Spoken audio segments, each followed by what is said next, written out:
জুমার দিনের প্রথম সুন্নত হচ্ছে জুমার দিনের ফজরের নামাজটা জামাতে পড়া। জুমার নামাজের প্রথম সুন্নত হচ্ছে ফজরের নামাজটা কি পড়া?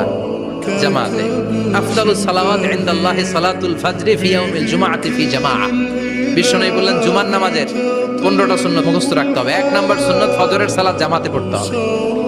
2 নাম্বার সুন্নাহ হচ্ছে আসওয়াক, মেসওয়াক করা। মাথরাতুন লিল ফাম মারদাতুন লিররাব, মেসওয়াক করলে দাঁত পরিষ্কার থাকে, আল্লাহ খুশি হয়ে যায়। 3 নাম্বার হচ্ছে দুহুন, তেল মালিশ করবেন। বিশ্বনবী জাইতুনের তেল চুলে আর গায়ে দিতেন। বিশ্বনবী বলতেন ওয়াদাহিনু ফাইন্না ফিত তাদহিনে বারাকাত, তেল খাও, তেল দাও, তেল মালিশ করো, তেলের ভেতরে আল্লাহ বরকত ঢুকাইয়া দিছে। 4 নম্বরে আত্তিব, জুমার দিনে সুগন্ধি লাগিয়ে যাওয়া সুন্নাত। লাগাবেন? লাগাতে রাজি আছেন? বিরাতু আইনি ফিস সালাহ, নামাজের মধ্যে যখন আমি দাঁড়িয়ে যাই আমার চক্ষুটারে ঠান্ডা করে দেয় কে? আবার বিশ্বনবী বলতেন আরবাউন মিন সুনানিল মুরসালিন, 4টা সুন্নাত সব নবীদের সুন্নাত। 1 নম্বরে আল হায়া মানে লজ্জা। আরেক বর্ণনা এসেছে আল খিতান মানে সুন্নাতে খাতনা, এটা সব নবীদের ছিল। আর সেওয়াক, সব নবীরা মেসওয়াক করেছেন। আর তিব, সব নবীরা আতর লাগিয়েছেন। আর নিকাহ, সব নবীরা বিয়েও করেছেন। চিল্লায় পড়েন আল্লাহু আকবার। লিবাস আহসানা সিয়াব, সুন্দর জামা পড়া। নট নেসেসারি যে নতুন জামা হতে হবে, পুরাতন জামাও ধুয়ে আয়রন করে পরলে একটা সৌন্দর্য আছে না নাই? এরপরে ইকসারুস সালাহ আলান নবী, বিশ্বনবীর উপর বেশি বেশি দুরূদ পড়া। বিশ্বনবী বলতেন জুমার দিন শ্রেষ্ঠ দিন, এই দিন আমার উপর বেশি বেশি দুরূদ পড়ো। ফাইন্না সালাতাকুম মা'রুদাতুন আলাইয়া, কেননা তোমরা যে আমার উপর দুরূদ পড়ো, আমি মরে যাওয়ার পরে এই দুরূদগুলো কে পাঠিয়েছে তার নাম, তার বাবার নাম সহ ফেরেশতারা আমার কবরে দিয়ে আসে। সুবহানাল্লাহ। এরপরে বিশ্বনবী বলতেন জুমার দিনে সূরাতুল কাহাফ পড়বা। কাহাফ পড়া সুন্নাহ। সূরাতুল কাহাফ পড়তে রাজি আছেন? রাজি আছেন তো?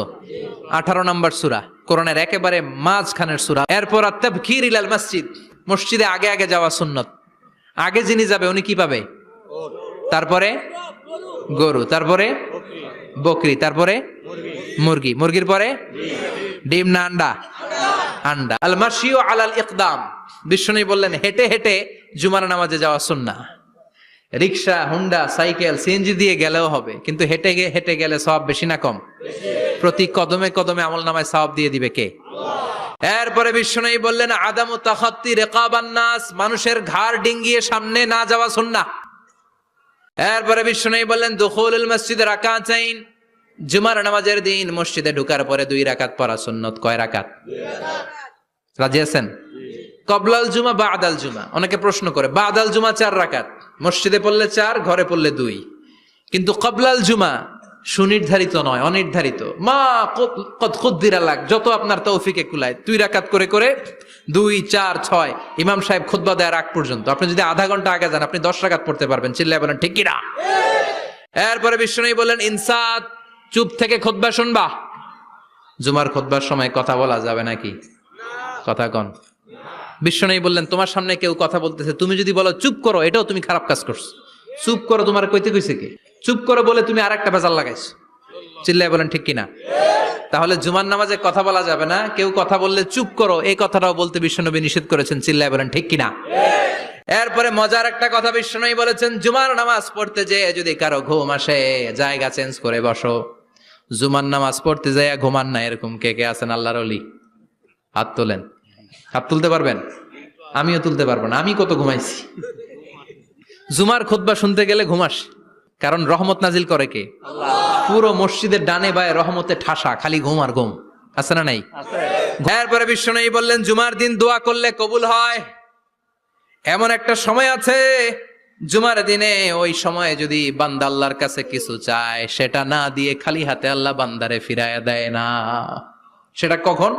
অনেক ইখতিলাফ আছে, বেশিরভাগ মুহাদ্দিসিন বলেছেন জুমার দিন আসরের নামাজের পর থেকে মাগরিবের আগ পর্যন্ত, বিশেষ করে মাগরিবের আগের আধা ঘন্টা, এই সময় আল্লাহর কাছে বান্দা যদি কিছু চায় এই দোয়া আল্লাহ ফিরিয়ে দেয় না।